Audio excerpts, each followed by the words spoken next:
Pues decía que el siglo de oro es renacimiento, es barroco, por lo tanto los grandes movimientos artísticos, literarios, culturales, es la Celestina, empieza en la Celestina, termina con Calderón, decía. Por cierto, ¿dónde se publicó la Celestina por primera vez? ¿En qué año? 1499. Tenéis, pero bueno, está bien dicho 1500. Enfrente de la puerta de entrada de la catedral, en la plaza del Rey San Fernando, hay una esquina, hay una placa que lo conmemora, que dice aquí en esta imprenta de Fadrique, Rodrigo Fadrique, pues que era un impresor de Basilea, pues ahí se publicó en el 99. Por tanto, pues era algo en aquella época, porque solo de eso se publicó en Valencia, en Sevilla. La Celestina, si no existiera el Quijote, sería la mejor obra literaria de la historia de la literatura española. Eso es mucho decir, porque, como digo, tenemos una historia literaria. La Celestina es una cosa portentosa y milagrosa, misteriosa en el sentido de que está bastante demostrado que el autor es Fernando de Rojas y que Fernando de Rojas la escribió siendo estudiante de leyes en Salamanca y que no tenía todavía 30 años. Lo escribió mientras era estudiante. Antes, para estudiar leyes en Salamanca tenías que pasar como 2 o 3 años estudiando el trivium y el quadrivium y luego otros 4 o más para estudiar leyes, para especializarte. Por lo tanto, te podía durar en todo pues, unos 7, 8, 9 años. Y yo creo que a él le llevó 9 años. Entonces, que una persona con menos de 30 años sea capaz de escribir la Celestina, pues entra dentro de lo que uno puede calificar de imposible. Porque o sea, con menos de 30 años no te has enterado de qué va la vida, ni muchísimo menos. Entonces, el autor de la Celestina no solo sabe de qué va la vida, sino que sabe con creces, o sea, conoce la condición humana a fondo. La única vez que, claro, esto no... Cervantes no puede escribir el Quijote con menos de 30 años, porque tampoco se ha enterado de qué va la vida, tiene que escribirlo con más de 60, y si no es que no... Y así pasa con todas las grandes obras, no de poesía, sino sí de narrativa. O sea, no hay grandes novelas escritas con menos de 40 años. Se pueden contar, bueno, son muy excepcionales. Y con la Celestina, pues la solución me la dio Menéndez Pidal cuando dice, a ver, no nos estamos enfrentando a un tipo excepcional. O sea, Fernando Rojas no era un tipo excepcional, es lo siguiente. Lo siguiente es un genio. Genios hay muy pocos en la historia. Entonces, o sea, no es el primero de la clase, no es el más listo de la promoción, es otra cosa muy superior. Pues la Celestina.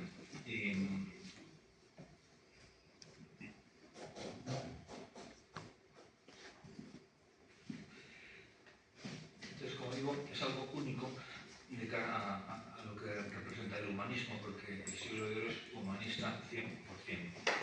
Y además se centra en las cosas fundamentales. El teatro del siglo de oro pues también es único y los temas del teatro pues ya los conocen ustedes. El amor a la patria, la monarquía, el cristianismo, el amor a Dios, la muerte, el amor, o sea, los grandes temas de la condición humana. Al rey la hacienda y la vida se han de dar, pero el honor es patrimonio del alma y el alma solo es Dios. Eso es muy bueno decirlo y muy bueno decirlo así. Bueno, en el gran teatro del mundo, cuando el mundo le pregunta a la hermosura, que ya ha muerto, ¿qué has hecho tú? La gala y hermosura. ¿Qué te entregué? Perfecta una belleza. Pues ¿dónde está? Quedó en la sepultura. O sea, esta gente no frivoliza. Por supuesto hay obras cómicas y humorísticas y hay que hacerlo, ¿verdad? Pero al final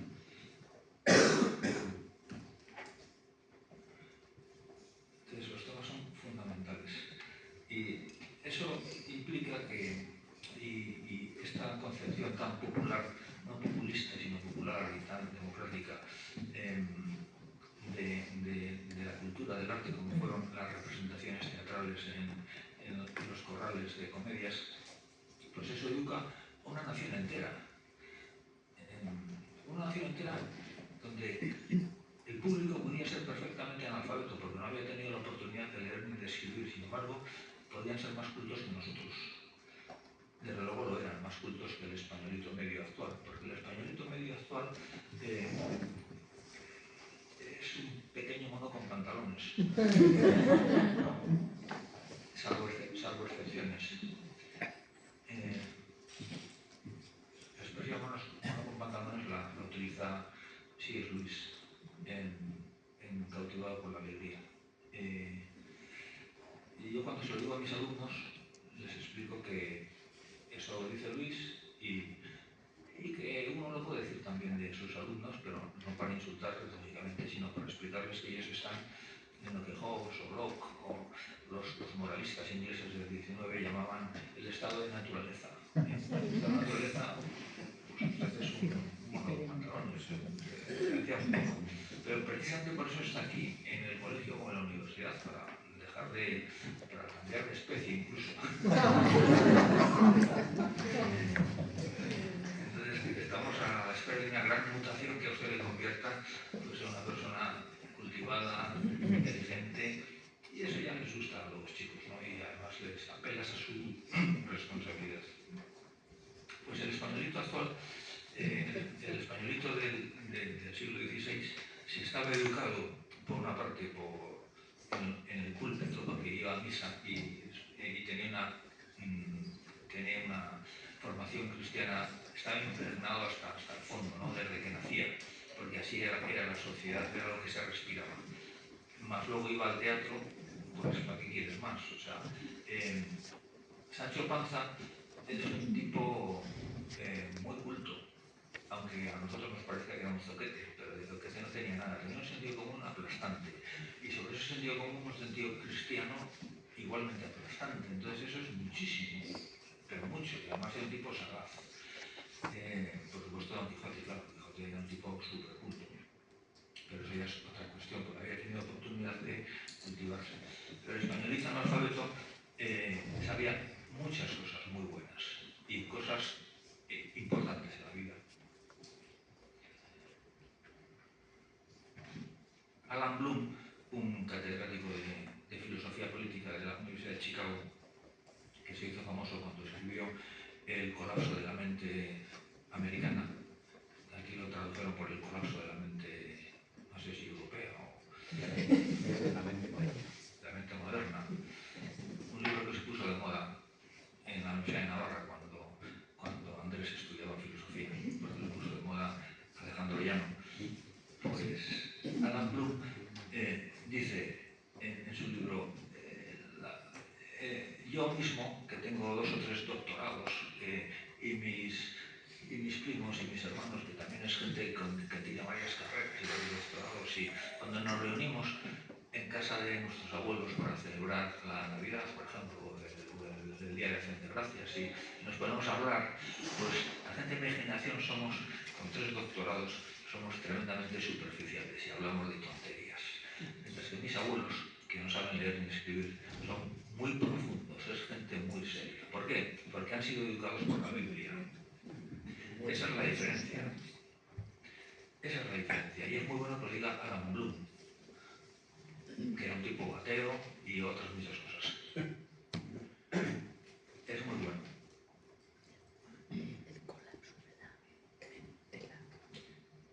Pasamos. Bueno, lógicamente sobre el próximo Foro Unido, si me dejáis hablar del siglo de oro, hablamos. Todo lo que queráis sobre el siglo de oro.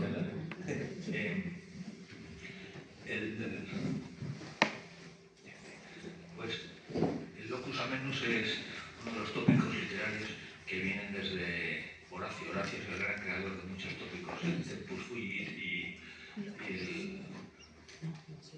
¿cómo se llama ese famoso de...? Carpe diem. El Carpe diem, es horaciano también, o sea, Horacio acuñó una serie de tópicos que luego se repitieron en la literatura, y el locus amenus, o sea, un lugar delicioso, un lugar muy agradable, que tenía que tener pues pues arbolado, aves trinando, cantando, piando. Tenía que tener agua para que el murmullo del agua, y tiene que tener una buena temperatura, flores. Bien, pues es lo que reproduce, por ejemplo, Fray Luis de León en la famosa Oda a la vida retirada, que antes todavía estaba declamando por ahí, que descansa la vida, la que huye de nada ruido. Pues, y que también Garcilaso le dedica muchas de sus églogas. Eso es algo propio de... Bueno, la diferencia antes decía entre Garcilaso y Fray Luis es que la de Fray Luis es un prodigio también de inteligencia, de comprensión de la vida, muy por encima de Garcilaso. La vida de las personas es muy interesante a veces. Garcilaso murió con 35 años y se le ocurrió atacar una fortaleza y sin llevar casco, y la importancia de ponerse el casco, ¿verdad? Le tiraron un pedrusco y a Carlos V le sentó tan mal, porque eran muy amigos, le sentó tan mal que fue con todo y arrasó aquella fortaleza. No le sentó nada bien que le mataran a uno de sus... Pues Garcilaso murió con 35 años y Jorge Manrique con 39. O sea, antes la gente, antes de los 40, ya habían hecho muchísimas cosas, menos escribir una buena novela, muchísimas cosas. ¿Garcilaso es el que era bello inca, bello España o era otro? Garcilaso la Vega era español. El otro era Garcilaso Linca, que era peruano. Ah, eso, pero no sabía. Fray Luis de León no, ya vivió más y tuvo sus problemas. Es el famoso, decíamos ayer, porque estuvo 5 años en la cárcel porque por una traducción que hizo del Cantar de los Cantares, que no le gustó mucho a la Inquisición, dijo a la cárcel. Antes no se andaban con bromas.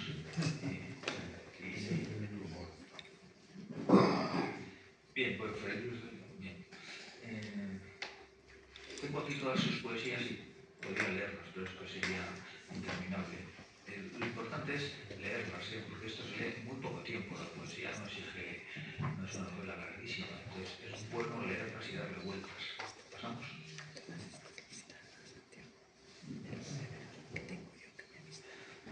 Pues aquí tienen ustedes a la izquierda un libro que no es que haya recortado yo la portada, sino que ya viene así, el caballero en la mano en el pecho, y viene recortado en la portada de origen. Un libro de Mariano Facio que se titula El siglo de oro español. Ese siglo de oro pues estudia de los 10 o 12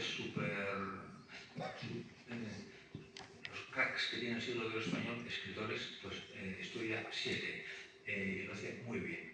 Entonces ese libro compensa leerle porque es muy breve y es muy fino y es muy ameno y muy digerible, no escribe para especialistas. Estamos hablando de una persona que ha sido rector de una universidad romana.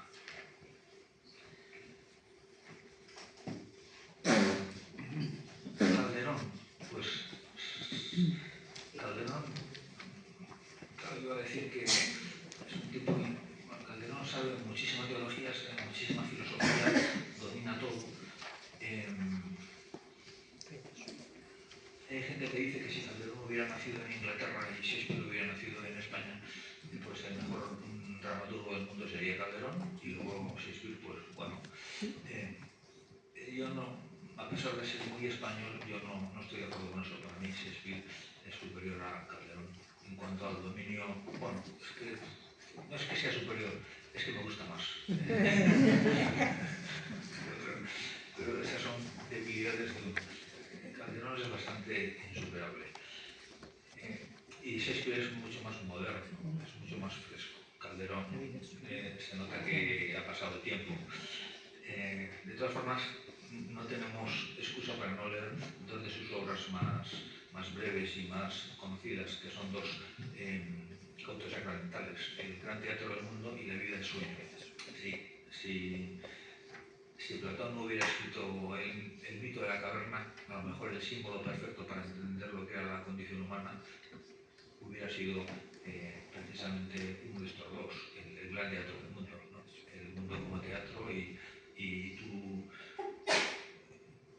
tu vida como representación de un papel que se te ha encomendado con un juicio último. Pues esto sería el mito de la caverna.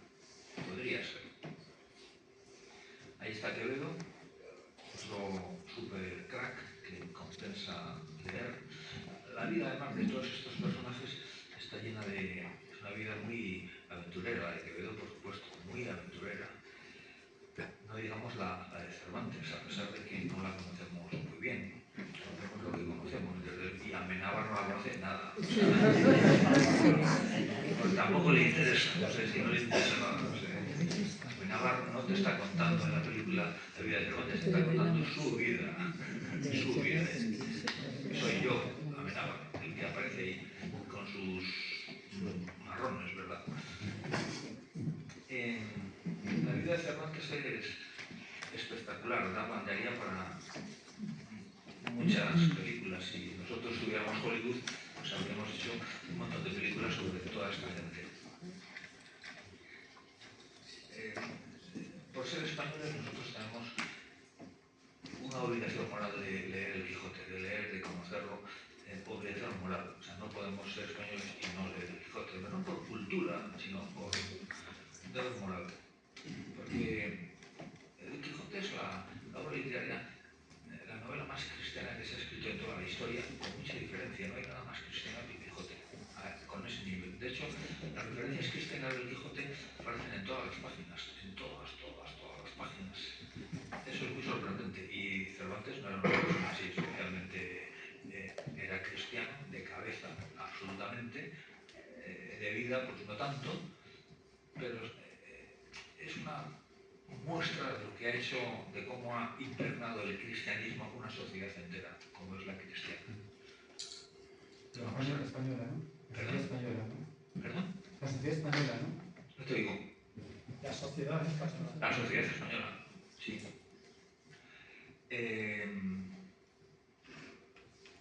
Dostoyevsky, si el Quijote no fuera la mejor novela del mundo, ya se hubieran preocupado los franceses o los ingleses de recordarnos, porque ellos ya tenemos esto, pero nadie se molesta en decir que, en dudarlo, nadie lo duda. Ya eso es mucho. Eso es mucho, nadie lo duda.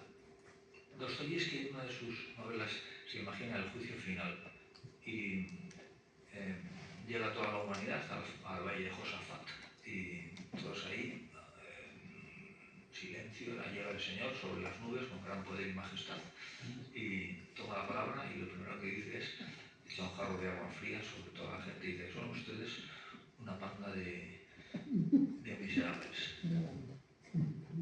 Y se van a condenar, unos miserables, o sea, lo han hecho fatal todo y se van a condenar todos. ¿Alguien tiene algo que decir? Y entonces se levanta una mano al fondo ahí, un hombrecillo gris, un judío ahí, se pone de pie y dice, Señor, hemos escrito el Quijote. Y entonces Jesucristo dice, tiene razón, rectifico. Pero lo importante es que esto no lo cuenta Delibes ni Baroja, lo cuenta Dostoyevsky, que por una parte no es español y por otra ahí está Dostoyevsky entre los grandes grandísimos, ¿no? ¿Podemos pasar?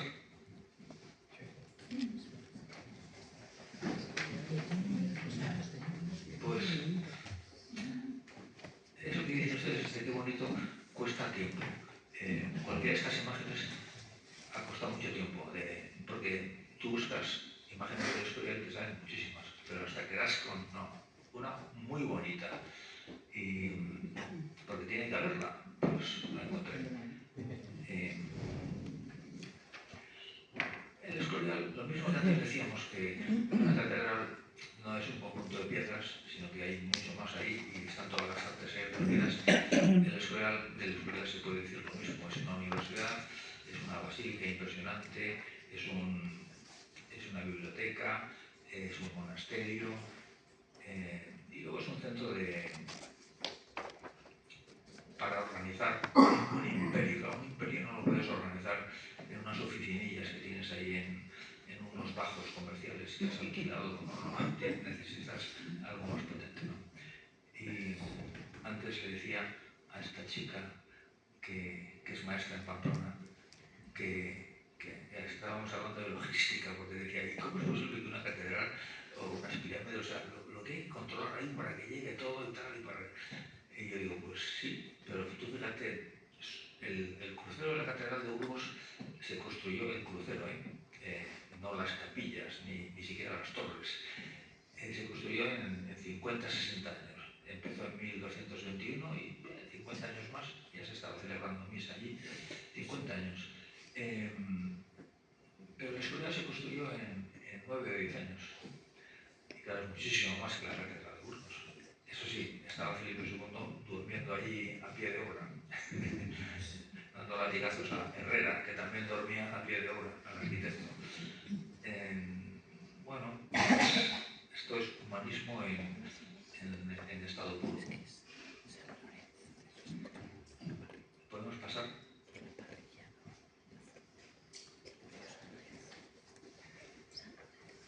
Felipe II siempre quiso tener en el Escorial este cuadro y no lo consiguió, a pesar de ser Felipe II.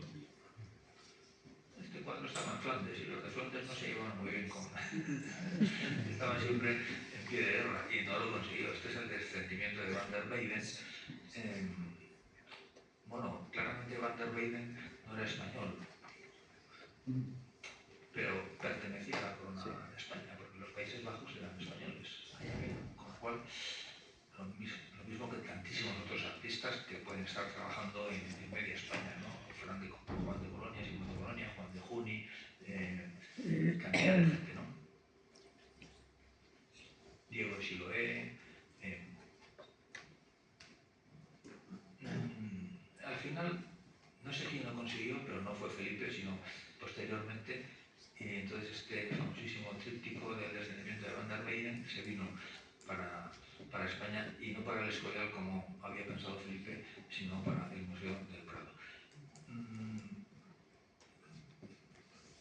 Parte de lo que es el humanismo necesita un soporte físico que en el caso de las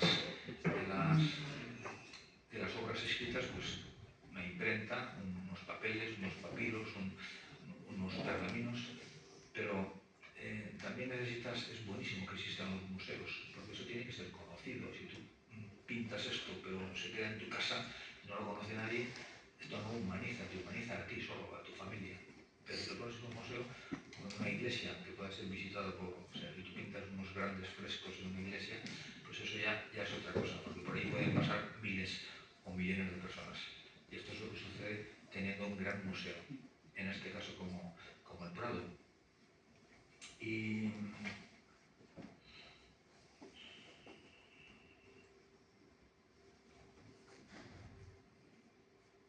el porcentaje de obras cristianas que hay en los grandes museos pues es abrumador.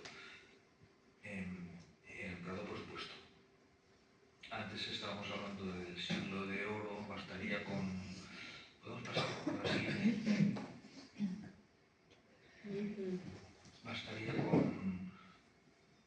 con pensar en la pintura asombrosa, todos los pintores barrocos del 600, bueno, que nacen en el 600, Velázquez, Rivera, Ribalta, Zurbarán, Murillo, pues es espectacular esa promoción de pintores. Y sobresale sobre todo Velázquez por méritos propios. El Vicente Aleixandre, que yo siempre he tenido mucho cariño porque me recibió en su casa una vez con varios alumnos, pues tiene un poema, esto se llama dignidad humana, o sea, Velázquez es capaz de pintar a bufones reales y a gente mal formada con una inmensa dignidad, a nadie se le ocurre reírse mirando un bufón de Velázquez.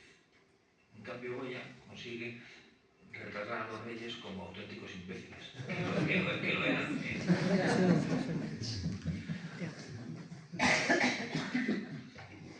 Fíjense lo que dice, los versos que le dedica a Aleixandre al niño de Vallecas. A veces ser humano es difícil, se nació casi al borde. Helo aquí y casi mira. Desde su estar inmóvil rompe el aire y asoma súbito a este frente. Aquí es asombro, pues está, nos contempla. O más, pide ser visto, y más, mirado, salvo. Tiene su pelo mixto, cubriendo desigual la enorme masa, y luego, más despacio, la mano de quien aquí lo puso, trazó lenta la frente. La inerte frente que sería y no fuese, no era. La hizo despacio, como quien traza un mundo a oscuras, sin iluminación posible. Piedra en espacios que nació sin vida para rodar eternamente yerta. Pero esa mano sabia, humana, más despacio lo hizo. Aquí lo puso como materia, y dándole su calidad con tanto amor que más verdad sería. Sería más luces, y luz daba esa piedra. La frente muerta dulcemente brilla, casi embriela en la penumbra, y vive. Y enorme vela sobre unos ojos mudos, horriblemente dulces. Al fondo de su estar, vítreos sin lágrima. La pesada cabeza derribada hacia atrás, mira, no mira, pues nada ve. La boca está entreabierta, solo por ella alienta, y los bracitos cortos juegan, ríen, mientras la cara grande y muerta ofrécese. La mano aquí lo pintó o acarició, y más, lo respetó existiendo, pues era. Y la mano apenas lo resumió exaltando su dimensión veraz. Más templó el aire, lo hizo más verdadero en su oquedad posible, para el ser, como una onda que límites se impone y dobla suavemente en sus orillas. Si le miráis, le veréis hoy ardiendo como en húmeda luz, todo él envuelto en verdad, que es amor, y ahí, adelantado, aducido, pidiendo, suplicando sin voz, pide ser salvo. Miradle, sí, salvadle. Él fía en el hombre.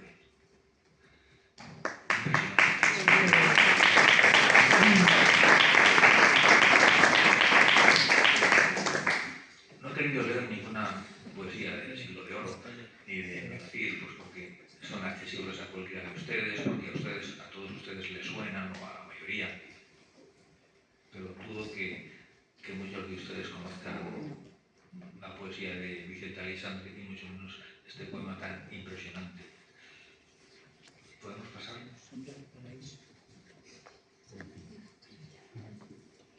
Bueno, el arte enseña, inspira, enriquece. Eso es lo que hace un cuadro de Velázquez que inspira a uno, pues no un poema, sino un libro entero.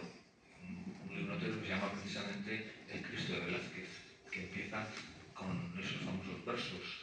¿En qué piensas tú, muerto, Cristo mío? Fijaos esa contraposición. ¿En qué piensas tú, muerto, Cristo mío?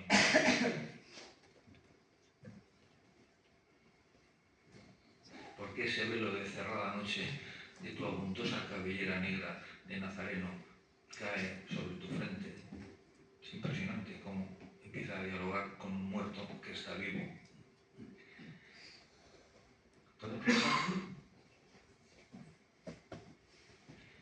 El humanismo tiene mucho que ver con la generosidad, con la magnanimidad. En este caso, la generosidad con el vencido.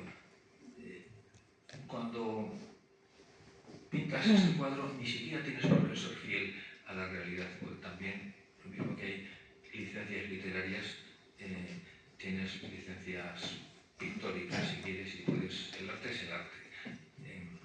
No estás imitando ni describiendo la realidad como fue. En historia ya no se debe hacer lo mismo, ¿verdad?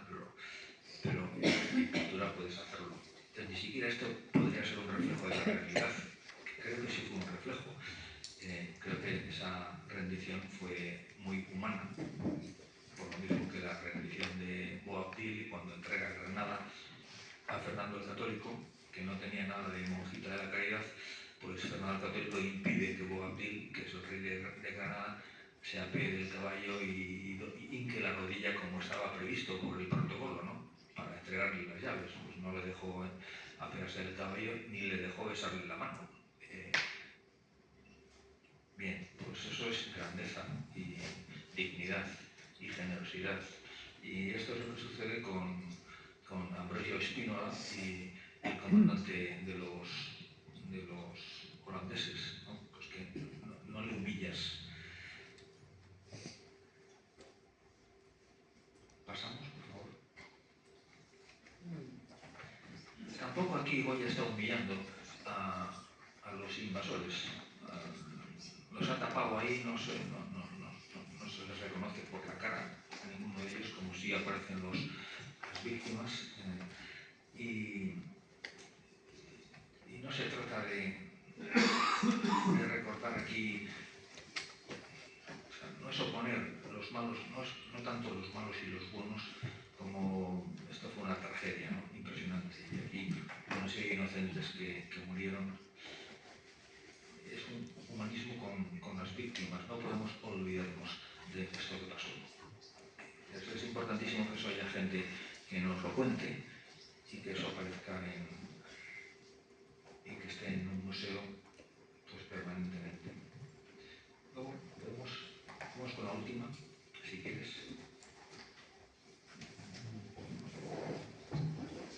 Bueno, como veis, esto es la última. El tema de esta charla pues, es inmenso y por supuesto quedan muchísimas cosas en el tintero. Desde luego no están todos los mejores, aunque toda la gente que ha aparecido aquí están dentro de los mejores, pero son una minoría. Antonio Machado a mí me parece es un gran poeta humanista desde el punto de vista de lo que entendemos por humanismo. Quizá el más recomendable de los españoles del siglo XX, quizá. Por una parte porque le entiendes perfectamente y por otra parte porque es muy brillante y porque no solo es espuma lo que cuenta, o sea, no es un frívolo precisamente y no es una persona que solo maneja la forma, sino que tiene una gran profundidad en su sistema. No en vano, pues su abuelo había sido un catedrático de filosofía.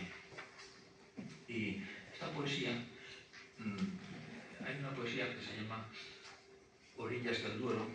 La foto la tomé pues, de Soria, del Duero a su paso por San Saturio,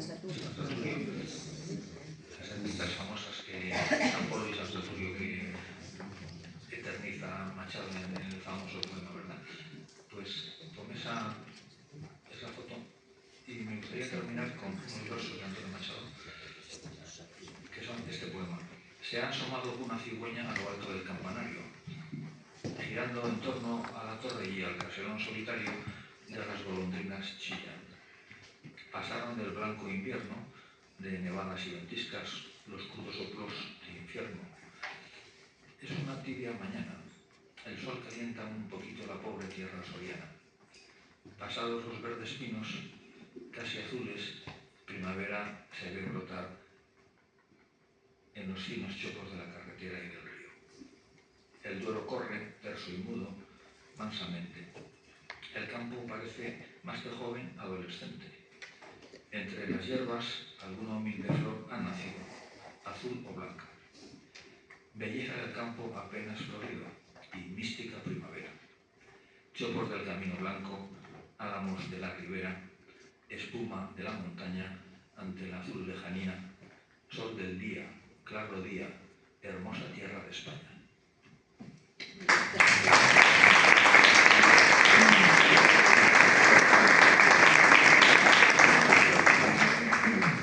Aquí hay dos versos muy buenos que son justamente los últimos. Parecen sencillísimos, pero no tienen nada de sencillos y hay que escribirlos. Sol del día, claro día, hermosa tierra de España. Muchísimas gracias. Las palabras se quedan muy pobres ante lo que hemos escuchado y lo que nos has transmitido. Ahora teníamos como un cuartito de hora más o menos para